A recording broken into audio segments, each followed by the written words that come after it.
Isa ang Pilipinas sa may pinakamababang ranggo sa reading comprehension. Sa 2022 Program for International Student Assessment o PIS, nasa pang 78 sa kabuuang 81 bansa ang Pilipinas.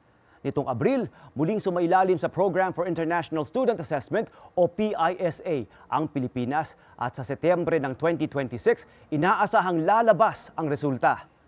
Bilang tugon sa hamong ito, magkakatuwang na inilunsad ng Christian Family Organizations, New Era University at Iglesia ni Cristo Children's Museum ang NEU Book Mobile, a library on the move. May karagdagang detalye ran si Weng de la Fuente.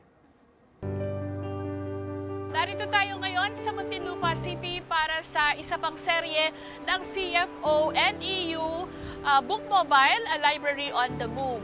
Tugon ito ng pamamahala ng Iglesia ni Cristo sa hamon dahil sa mababang reading comprehension at critical thinking sa hanay ng mga kabataan. Nag-inisyatibo ang Iglesia ni Cristo para ilapit sa komunidad ang Book Mobile at iparanas sa mga kabataan ang pagbabasa ng libro at gayon din ang mga interactive activities na hahasa sa kanilang kakayahan at gayon din maituro sa kanila ang mga kaukulang Christian values.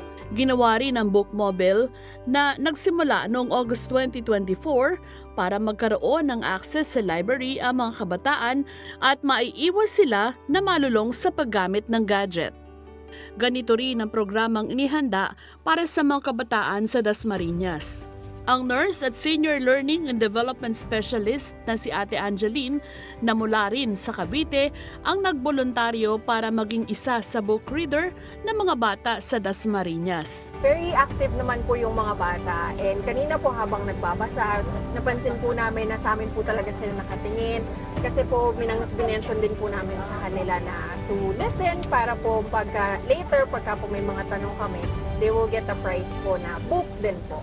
Sobrang important po yung mga ganitong aktibidad po na nilulunsad po ng pamamahala para as early as now po, they get to practice reading po and syempre po yung mga books po na ipinapabasa po natin sa kanila related din po sa atin bilang mga Christians po and ukol din po sa tamang paglilingkod po natin sa Ama. Para as early as now po, taglayin po nila yung faith, yung pananampalataya para hanggang paglaki po nila. Pangarap ko maging piloto. Gusto ko po maging engineer na gumagawa ng gusali at sambahan. Paglaki ko po, ituturo ko sa mga bata maging respectful.